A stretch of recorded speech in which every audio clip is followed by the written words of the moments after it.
Bonjour à tous.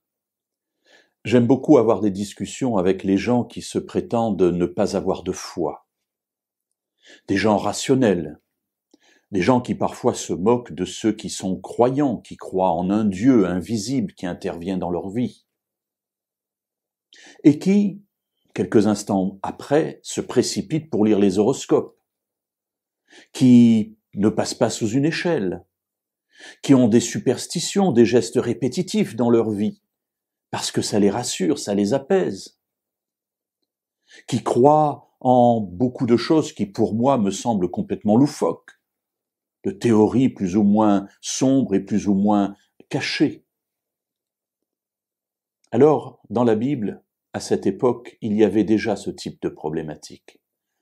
Les gens avaient peur de tout, ils avaient peur que le ciel leur tombe sur la tête, ils avaient peur de l'orage, ils avaient peur des éléments, ils adoraient les crocodiles, les bœufs, ils adoraient le Nil, un fleuve, ils adoraient les arbres. L'homme de tout temps a eu besoin de croire en quelque chose de transcendant, de plus grand que lui. La Bible propose une réponse. Oui, Dieu existe. Il est là. Il est présent. Et un jour, s'adressant à Israël qui sombrait un peu dans le paganisme, dans l'idolâtrie, qui mélangeait, il n'avait pas rejeté Dieu, mais avec Dieu et à côté de Dieu, il y avait les autres dieux cananéens. Et ils avaient des pratiques idolâtres, des pratiques aussi de divination que Dieu avait interdites.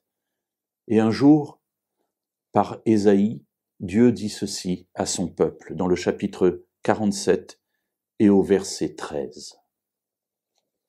Tu t'es fatigué à force de consulter.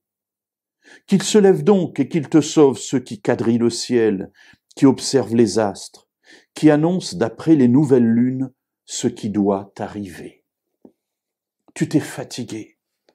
Au lieu de venir me consulter, tu es allé consulter les Baals, les diseurs de bonne aventure, ceux qui prédisent en regardant la position des étoiles, en regardant les constellations.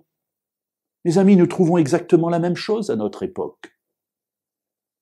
Comme dans l'être humain se trouve ce besoin de croire en quelque chose, eh bien les hommes se détournent de Dieu pour aller vers de la fumée, vers de la buée. Alors oui, nos contemporains se fatiguent à consulter toutes sortes de spécialistes sur toutes sortes de sujets, mais ils oublient que Dieu est là, présent dans la parole. Alors, annonçons la réalité de la présence de Dieu dans nos vies. Vivons cette réalité dans notre existence et témoignons ainsi auprès de nos contemporains que Dieu est vivant. Oui, à la fin de cette année 2020 qui a été tellement terrible, Dieu est encore vivant.